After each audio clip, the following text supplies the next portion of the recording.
Okay, we are broadcasting right now. Um, Hello, everyone. This is Arun Arvind, and we have with us Vaibhav Kotra, and he will introduce himself. And this will be the last webinar for this edition. So, over to you, Vaibhav. Thank you. First of all, thank you, Arun. Thank you for everything. Thank you for making me part of Mentor Research family, and thank you for this last webinar. I really appreciate being the last of Mentor Research, and I really hope it continues in the future when you have capacity and people to run. Uh, so just kicking off, just to start from the start, I'm student of BITS Pilani Hyderabad campus. I did Bachelor's of Engineering in Civil Engineering and Master's of Science in Biological Science. I graduated back in 2015, and during the graduation period, I got interested in finance through various electives, financial modeling course, which I did prior to Mentor Research. And I was introduced to Mentor Research back in 2012 by my friends. One of them is Yagnesh Rohit, who is currently running this startup. And I think that was the inflection point in my career, because that introduced me to the finance and what we need to do. So during over that period, I developed a solid fundamental of finance, a solid foundation. And I think that has helped me in basically venturing from an engineering background into finance. So I'm currently investment banking analyst in South Africa, looking after M&As in Sub-Saharan Africa region. I've worked across more than $10 billion of deal cumulatively, and I've worked across around 5 to 6 transactions. And yeah, I think I am really enjoying what I do right now. And yes, it has been an amazing experience, and mentor research has been a significant part of my journey until now. Thanks, Vaibhav. I mean, it's a pleasure to hear your success story. So, we'll delve more deeper into that. Um, So, what exactly do you do at work? so I'm investment banking analyst. So that's my title, and we basically look after. We are a coverage office. So what happens in investment banking is that there are hubs, for example, Hong Kong, London, and New York, and people over there are basically either European coverage office or they are industry office, where they look after industries such as consumer retail, transportation, airways, and healthcare, metals and mining, etc. However, the country coverage office are sector agnostic office. They work across all the sectors, and they cover clients based out of that specific region which you are covering. For example, we cover sub-Saharan African region, so we provide advisory activities. We provide advice to the clients based out of basically based globally, who are looking to venture into sub-Saharan Africa, or South African clients who are looking to basically go into corporate financing activities overseas, outside of Sub-Saharan Africa region or within Sub-Saharan Africa region. So that's broadly we do. So just to delve deeper into it, we cover M&A, mergers and acquisition, and equity capital markets, where we provide advice around IPOs, rights issues, share buybacks, buy side transactions, sell side transactions, etc.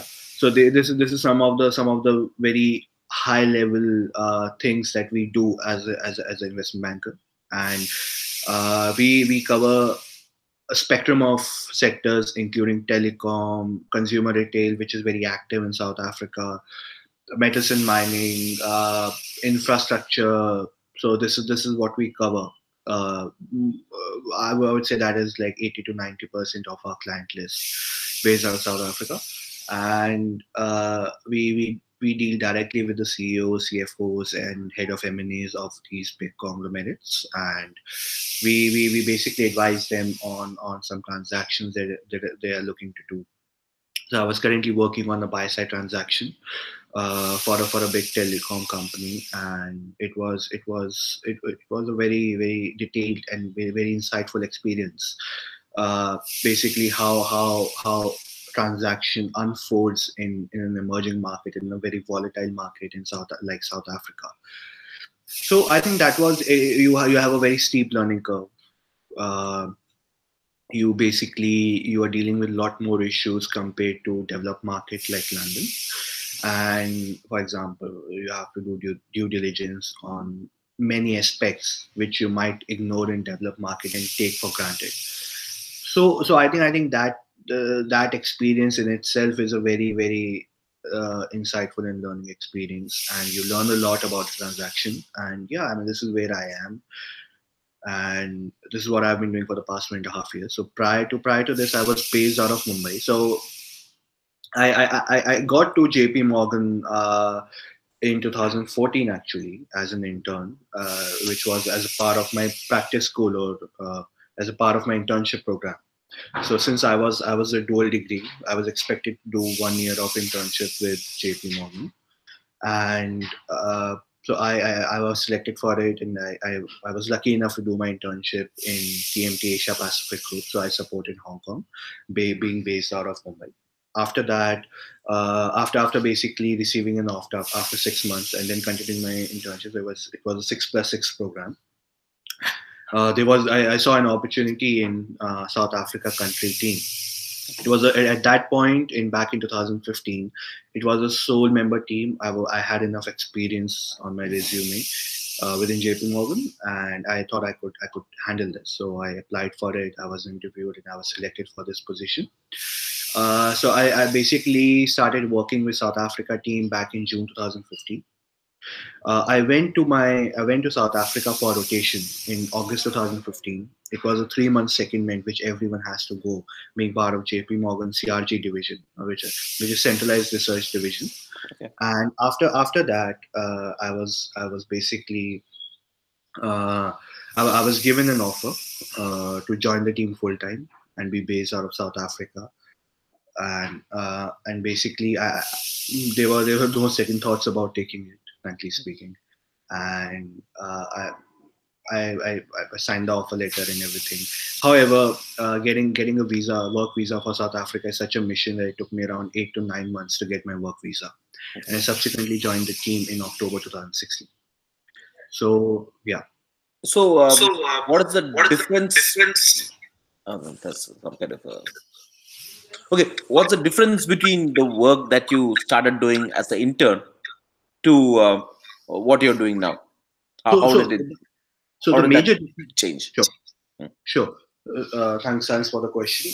So the major difference is that right now, being the senior most analyst, and after having worked on various transactions, I have experience. I can run the live deals. Obviously, I can drive the transactions, but I can run with the financial work stream. I can run with the live deals execution process, dealing with the clients, dealing with the sell side or buy side advisor on the opposite side, and this is what I can do on a day-to-day basis without any inputs from my seniors, or very little input. So this is the situation. This is what I'm doing right now. But when I was an intern, as an intern, you basically support. You basically support senior analysts or associates, and you are not given a lot of responsibilities because in finance, trust is everything, as you know, and you have to basically earn that trust so that senior people can trust you with, you can handle this stuff. So that is one big thing which you have to basically earn and make your way out. So this is a major difference, and I think that basically leads to less responsibilities and more of less brainy work, I would say, just to put it simply. And you don't have to, you're not basically running the transactions. You are supporting people, although you're doing significant part of it. You can see your contribution, but then again, like, that comes with the time. And I think that's a major difference. So just to delve deeper into what I did as a junior analyst. So what an intern or what a junior analyst would typically do in his day-to-day life would be basically first of all, that applies throughout the day.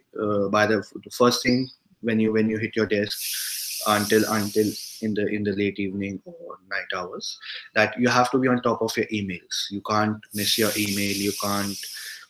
Uh, you can't basically skip the emails, because you are receiving like thousands of emails every day and on different projects, so you have to be on top of everything. So that applies throughout the working day. Second is basically, we for example, if I'm part of a pitch, then I will be supporting senior analysts in this is when I was an intern in drafting pages for marketing activities for the client. Uh, where in that particular work stream, we would be spreading comps. We would be what do you mean by spreading comps is we basically benchmark our company against companies in a similar or the same industries. So this is what we do. This is this is one aspect of what we do. This is also one method of valuation. Another thing would be doing some simple financial analysis. For example, DCF, LBOs. This is what we do on a day-to-day basis. If not frequently, then maybe once in a week or once in a month. Depends on which team are you are and which clients are you focusing on.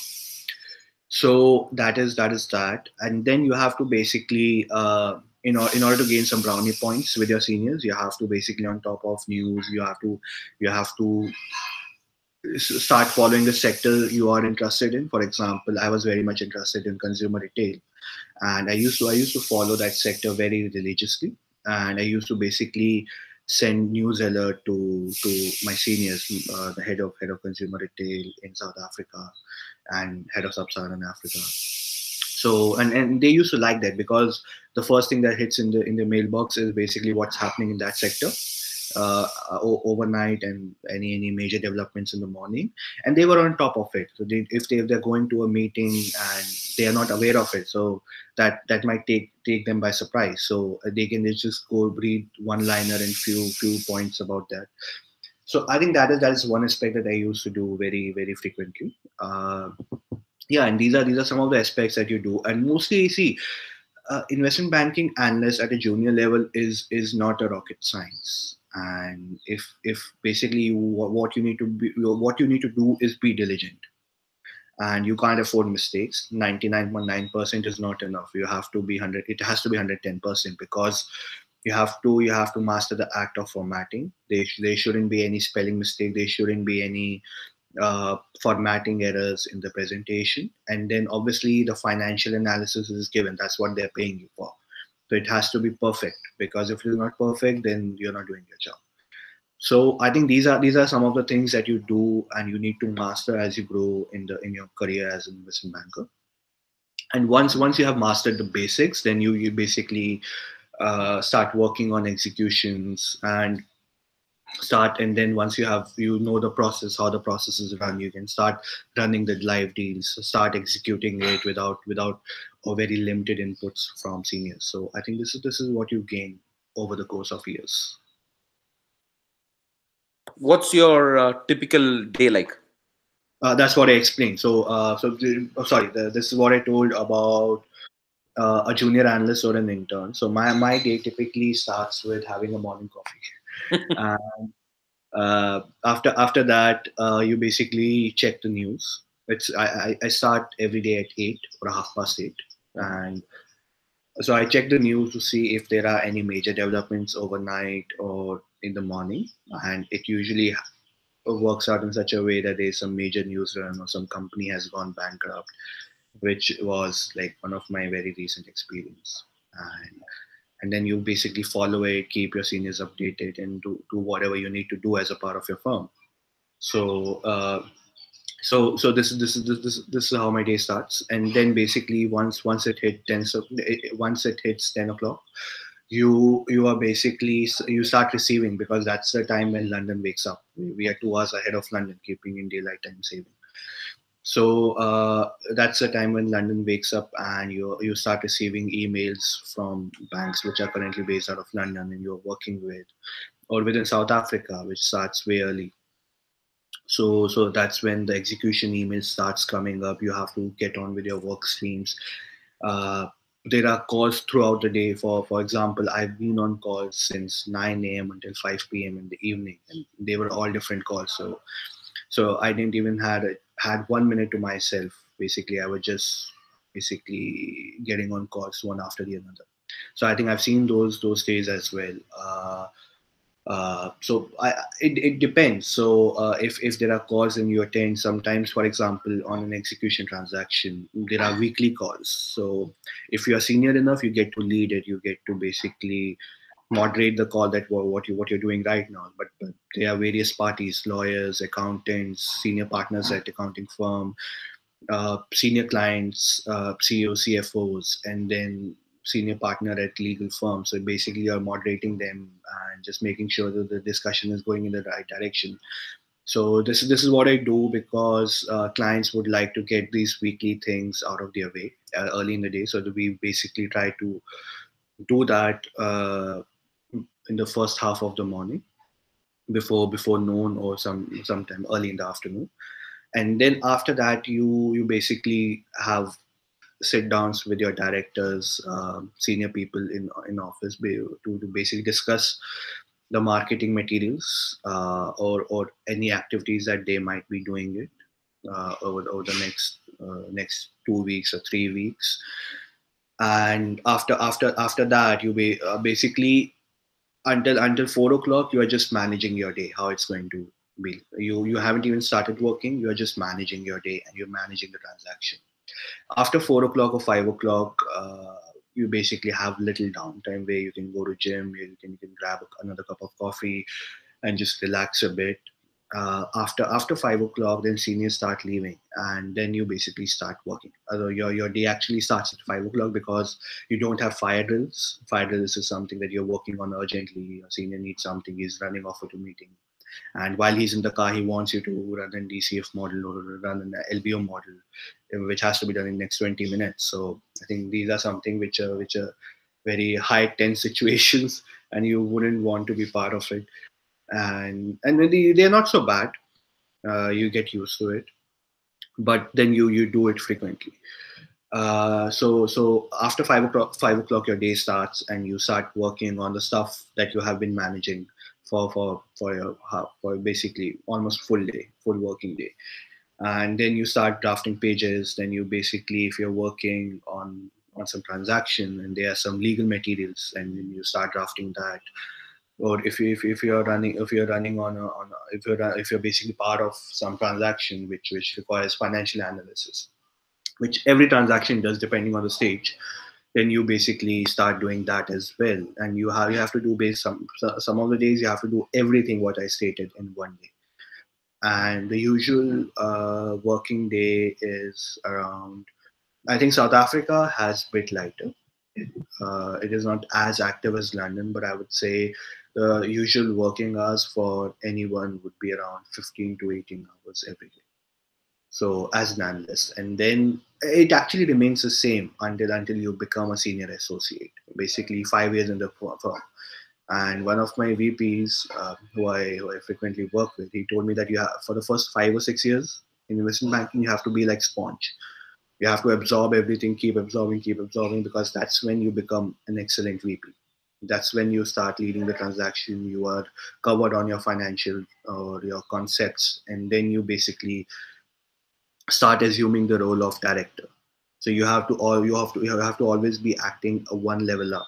So if I'm a senior analyst, I have to act as an associate. If you're an associate, you have to act as a VP in order to prove to others or your seniors that yes, he's ready for the promotion. So this is what a day looks like, and this is what I do on a day-to-day basis. You had mentioned about in our like conversation about Yeah. cold calling, right? Yeah. So where does that come in? Are you involved in the marketing of these some research ideas, and where does that come in? So cold calling, not so much in investment banking, to be honest. But then again, like you need to, if so investment banking is all about hustling, right? If not if not early in your career, you have to do that later in your career, right? Or and especially in private equity or venture capital, which is another stream in finance. You have to do that quite frequently, right early in your career. So I think that makes a difference that you have to do. And if you master the act of cold calling, you basically know what to talk and when to talk. So I think that that's a huge skill, which is going to do you a huge favor at some point in your career. So as an investment banker, by cold calling, I mean is that when you are a part of the call, right? I mean, you need to have that skill basically to sometimes you're in a situation where you don't know the exact answers, and you can't just say to the client that, okay, I don't know, right? And that's basically that's not what they're paying you for. And sometimes you need to basically start thinking on your feet and handle the situation in a tactful manner. So this is something that will help you a lot. So this is what we do. And cold calling basically helps you gain that. It gives you the confidence, it gives you the required communication skills to handle everything.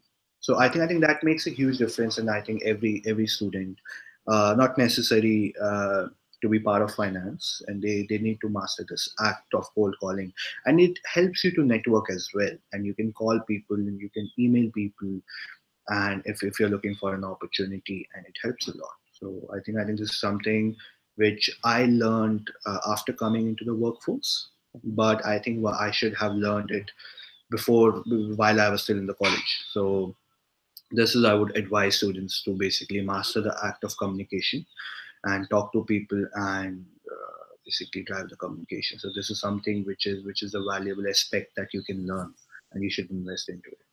So, just taking that point, Yeah, uh, if you were in college now, what would yeah, you have done to improve that skill? What can you do? yeah.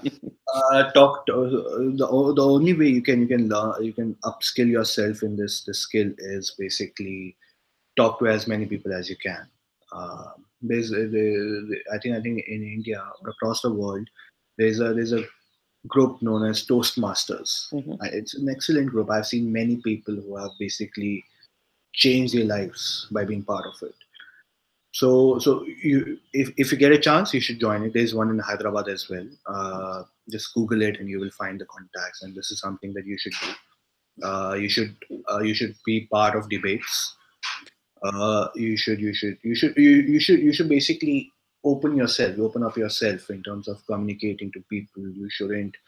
So I think that makes a huge difference when you are in finance or any career for that matter, where the communication skill are basically the primary skills. And investment banking is not numbers business; it's a people's business, and you are dealing with the people. Financial analysis, pages, pitch books are basically just one small part of it. The rest 99% is dealing with the people, and you should know this art. And if you're not good at dealing with people, and maybe you should look at some other aspects of finance where you can grow your career. And it's not a bad thing, not because I was recently talking to the principal of KKR, and he told me that that he basically there are two kinds of people in finance: one who are good with numbers, one who are good with people. And one who are good with numbers are earning as much as one who are good with people. So I think you have to find your strength. You have to know where you're good at, and then basically capitalize that. So that's what I would advise, and and being good with the people would lead you far in any career or anywhere you are. So I think that is one skill you should master as much as you can. But after that, you should try to focus on where you are good at. So I think this is a very good point, because a lot of our students, they are interested in the financial industry. They are probably good with numbers. They have an idea of what that part is, and they think that the career of choice is investment banking, uh, Yeah, without understanding that doing numbers is only a small portion of this job. I mean, there are other jobs within an investment bank, maybe it's in the risk division or something like that, where it is fully about numbers and analysis like that. Whereas investment banking is like what you said, a bit more to it than just the numbers. Correct. Yeah, it's heavily inclined towards dealing with the people. And as you grow in your career, you're basically working on Excel and PPT declines dramatically. Sometimes you might not even touch a PPT in Excel because you have associates or analysts working on it, and you're just trying to create a story around it. So the major uh, job profile for a senior investment banker is to create a story. It basically to how, if you're going to a client, how you're going to pitch this company, how you're going to pitch this transaction, why you think your company is shitty, and why you think your company is the best company on the market. So I think you have to draft a story around it. You have to basically and have numbers speak your story. If you have done an excellent analysis and there are no mistakes in it and numbers are not basically talking to your story which you have drafted in your mind, then your VP is basically going to scrap that analysis, no matter how good it is, no matter how like you have created number one model in the world. It doesn't count. It doesn't matter. So you have to basically do an analysis or first draft a story, have a story, then refine it with your numbers so that you can see, okay, if client, and sometimes we in a meeting we don't even open the pitch books.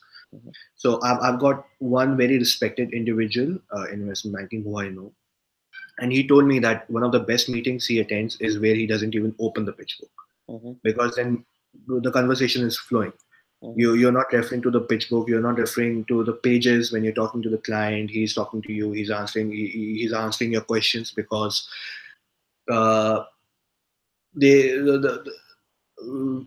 your meeting is successful is when you are able to take a huge amount of information from the client, because that's when you can make a decision where they're going and what's your strategy is, and then you can basically work on your next marketing material or next advice that you're going to basically give to your clients. So I think that makes a huge difference. And yeah, this is what I would advise is don't get into investment banking thinking that numbers would be your game for rest of your career, because that's not how it would plan out. And for the benefit of our viewers, can you explain what a pitch book is and how many people typically work in a pitch on a maybe in a the one you were involved in or something like that? Sure. So pitch book is basically the marketing material that investment bank uses as a reference material. It is not the primary factor at all. It is not the Bible or anything. It's just as a reference. Okay, like if you're going, is just as I said, if you're going to a meeting and client basically wants to delve deeper into the numbers, and then you open that page of analysis, and then you can see numbers are talking to each other. So that's a basic sole purpose of a pitch book in a very high level manner. However, just to explain you a brief overview, how should I put this together? For example, if you are pitching for an IPO, right? That's how you would put a pitch book together. You uh, first basically have overview of the company, and then you will have executive summary of what your pitch book is all about. So basically, first 2 pages or first 4 pages would be of what this pitch book is all about, full summary of all the pages, 100 or 200 pages that you have put together. And then after that you have industry overview. So you adopt a top down approach. You have industry overview, how the sector is performing, how other peers in the sectors are performing, what are you doing differently, how you're going to position yourself. So another thing which you basically, when you're pitching for an IPO, right, you're going to a private company, for example, you're going to Uber and pitching them an IPO. So first you would say why are companies different to other market operators like Lyft, which operates very heavily in the US. So I think that's what you would do.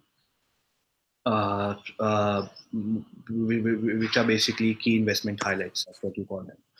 Uh, then moving on, you have sector overview. market overview, how the sector has been performing, how the market has been performing. Do you think the market is right for your IPO? Do you think investors are going to take your shares and give you money?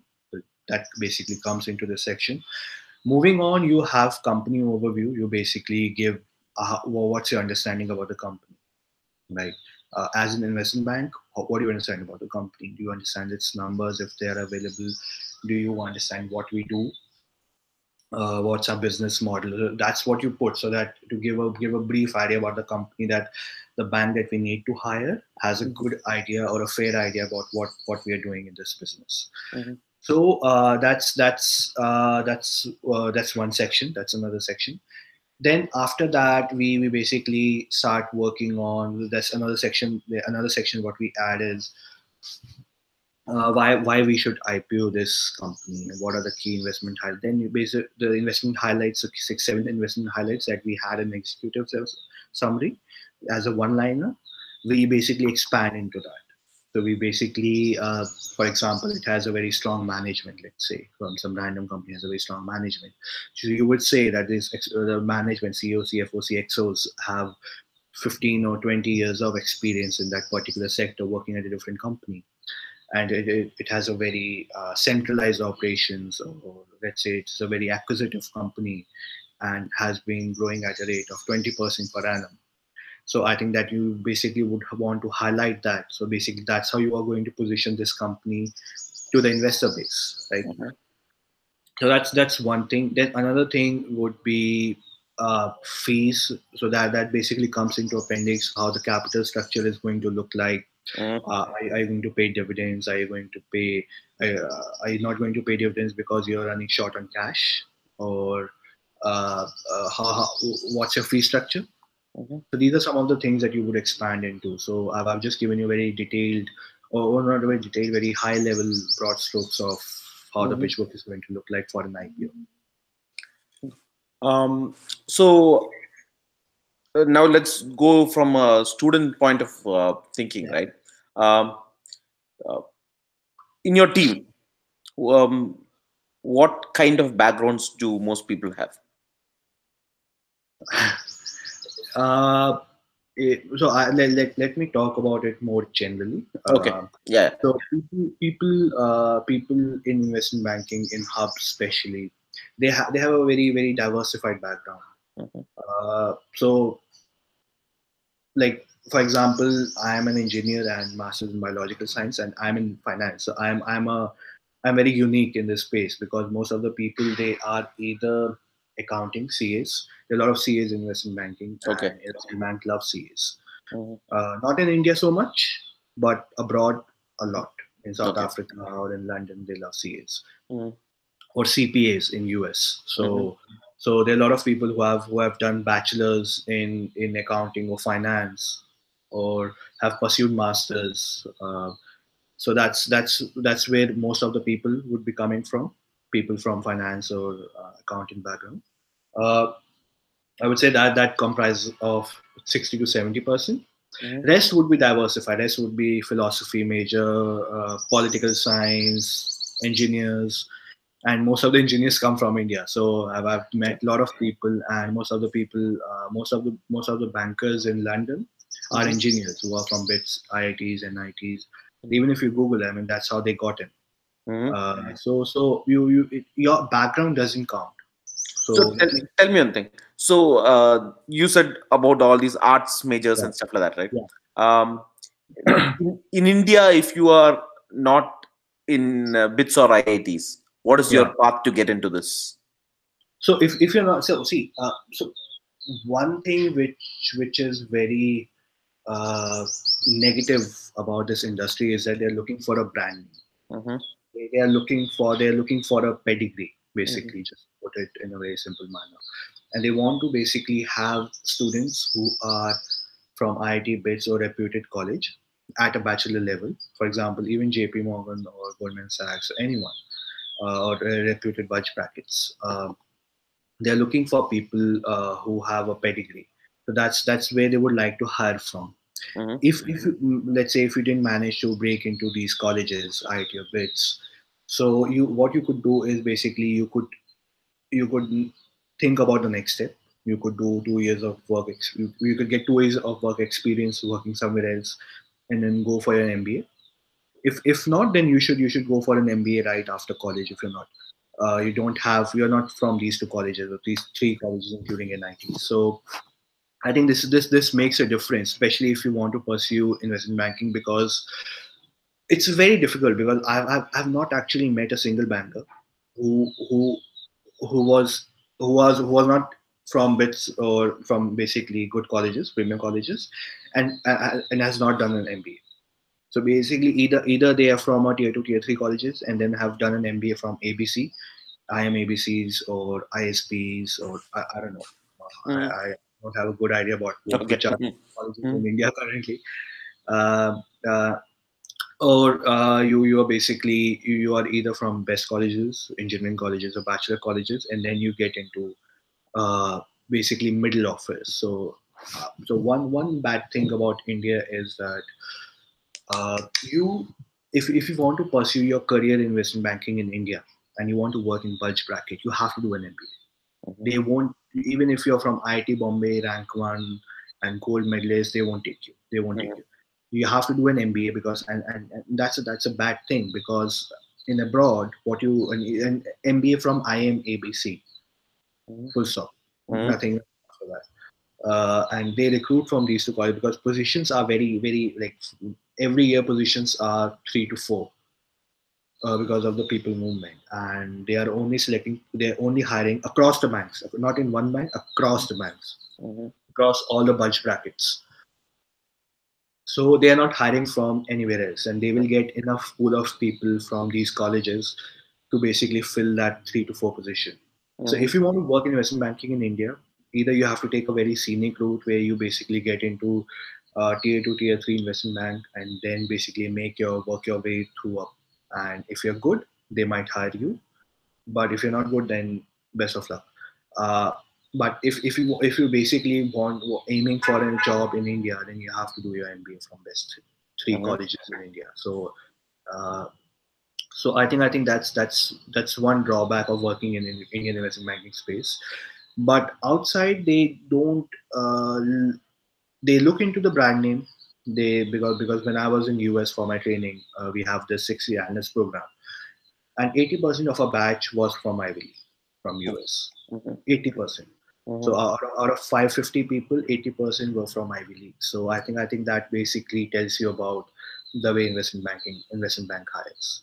So so that makes a huge difference. And so try to get into good college. You should have a good score. You should basically uh, have a track record that says that you are diligent, you are hardworking, you are ready to work hard and achieve what is needed to be on top of your game.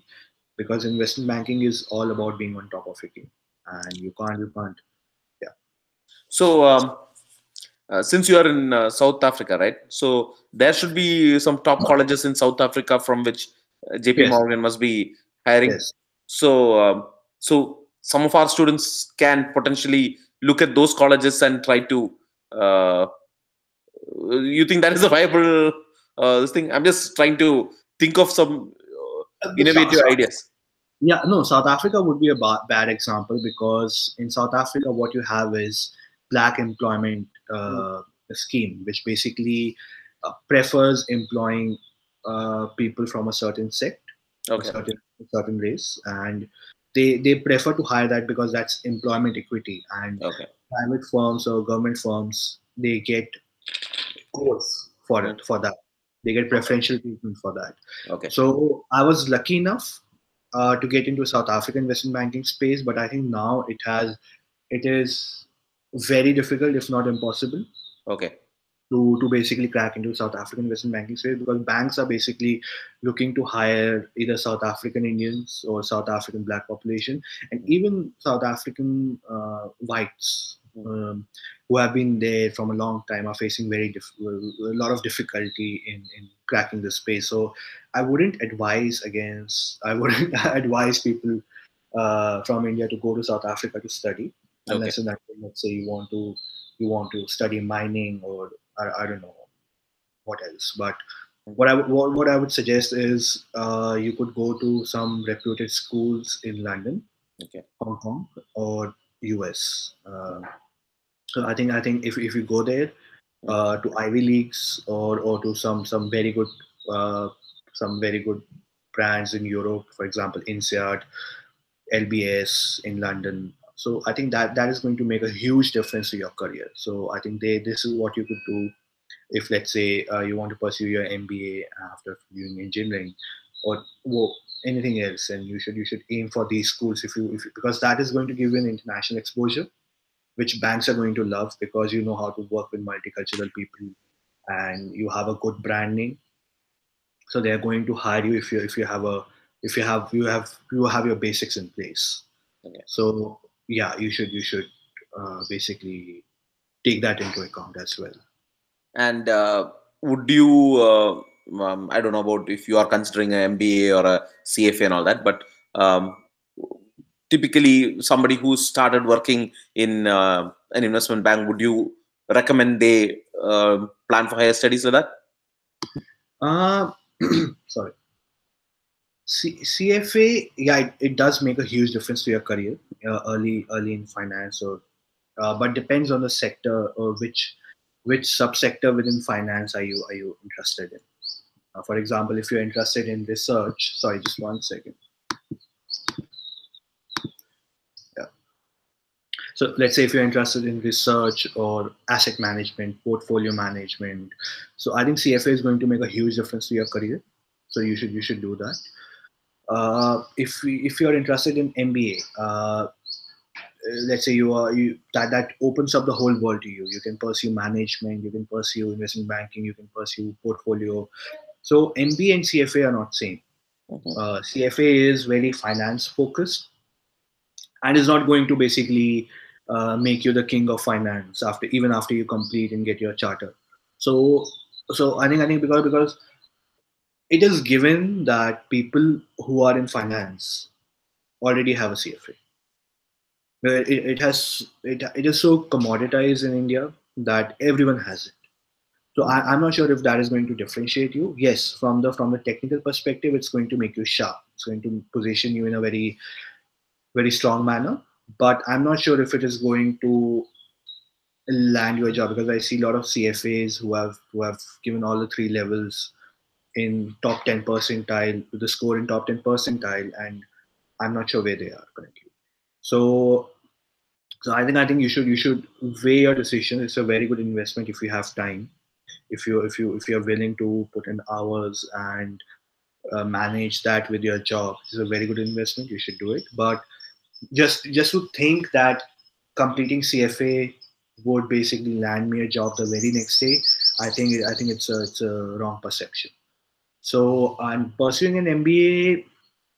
I'm really not sure because I'm really enjoying what I'm doing right now. I love working with the clients. I like the high paced environment. So I might do it for the rest of my life. If not, then probably I will do my MBA. And if not an MBA, then I might basically go for some in for a role in impact investing or sustainable finance. So Okay. this is another aspect which I'm currently looking into and see if that makes sense for me and my skill set. So I'm still open to it. I'm still very much committed to investment banking, uh, enjoying it to the core. So as of now, I don't have any plans. So maybe later in the stage, I might pursue an executive MBA, let's say 10 years down the line, if I need it. So, uh, do you have any tips for the students? Also, put it in a different way. If you were in the shoes of a student today, uh, what would you be doing? uh, to to basically get a career in finance or to pursue a So, career in finance. uh, assuming that you want to be where you are right now, right? Yeah, So, if you were a student, what would you have done differently to make this much more better for yourself? Would you have, or to make that path easier for you? I think my path was already much easier than compared to what others get. So I wouldn't change a thing what I did. Okay. And I think I would say I like 90% of the time I got lucky, Okay. and I was very fortunate to be at the right time at the right place, and that's how I would put it together for me. And but to basically just to give you an idea that you basically have to I was very much interested in finance and pursuing my career in investment banking from my second year, and I was working towards it day by day, not like in a very time consuming manner, but step by step to understand the concepts, to see what the business is, what do investment banks do, and to basically get my understanding and get my head around whether this is what I'm interested in, Mm-hmm. or do I want to stick to core engineering, or basically pursue a master's in engineering or PhD in biological science. So this is compared to the other options which I had, and this was the most lucrative options in terms of everything. Mm-hmm. So this is what I decided to do. This is what I decided to pursue, and I would say get basically start reading up on various career options you will have, and being part of such colleges opens up the world to you. You have a lot of freedom, a lot of flexibility in deciding where you want to go eventually. So spend your time, whether you're good at marketing, whether you're good at finance, whether you're good at strategic consulting, management consulting. I think there are a lot of options, and you should start working. Don't basically leave everything to fourth year or penultimate year in deciding where you want to make your career in. Because trust me, a lot of people, 99% of the people do that, and most of them they don't end up where they want to be. So just be serious about where you want to be, because it's a crucial time. You should invest in yourself, have fun as much as you can in the college, because this is one advice which I would like to give, because have as much fun as you can in your college, because that is the only thing that you're going to take away from it. Only thing. Trust me, there's no college, no course, no project is going to make a huge difference to your career. In the end, it's just going to be a CGPA in the end, and you have to maintain that as well, especially in order to be in a highly competitive career in finance. But you have to have as much as fun as have as much as fun as you can, but pursue, well, basically be serious about where you want to end up in life, and start working towards it, I because you need to have very strong concepts, especially in India, because interviews in India are very hard, especially at even for jobs in middle office or back end. They grill you very hard on basic financial concepts. So you need to know that. And despite coming from an engineering background where you don't have a CA, you don't have a CFA, you're Mm-hmm. competing against a lot of people who are doing this day in and day out. So you need to position yourself in such a manner that you are able to project yourself in a very strong manner, and you need to project that you know the concepts and you're willing to learn at a significant pace. So that is one thing. And if you want to pursue, then basically talk network in finance. Talk to as many people as you can. How I ended up in JP Morgan is another story, because I got in touch with my alumni, a Pilani alumni who is currently a VP in JP Morgan. And he was at that time, he was an analyst. He was at my position, senior analyst. And was basically completing my PS form, which is like a internship program that you have to do after, as a part of BITS Pilani. Mm-hmm. And I actually sent him a LinkedIn message that, see, I'm interested in finance. I'm not sure. Can you please guide me how to do it? Because I'm sure he must have followed that route. Okay. And I had a fair idea about JP Morgan, but I was not too sure because they were paying too less at that point. You don't have a very far-fetched thinking at that point, because you see that your peers are getting placed with 20 or 22 lakhs per annum Mm-hmm. salary, and if not that, you want to get to as close as possible. And it was not a very how should I put it, uh, it was not a very far-fetched thinking. It was very shallow for me to think about money right early in my career. And I called him. I had a good chat with him, and he told me to basically follow your gut and put in JP Morgan, and the rest of your career will be sorted. So, and I did that, and I would like to say I'm in a very good place right now. Uh, and this is what this is what I would advise, is that talk to as many people, because it broadens your horizon.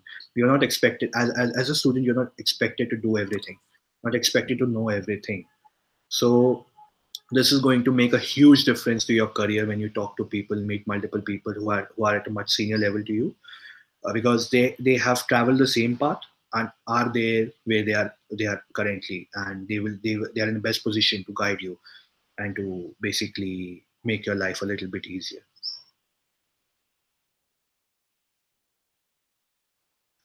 Sorry, Arun, I can't hear you. I think you're on mute. We don't have any student questions or anything like that at this point. So thank you very much. Stay on the session. I'll just take this off broadcast so we can Okay. have a informal chat after that.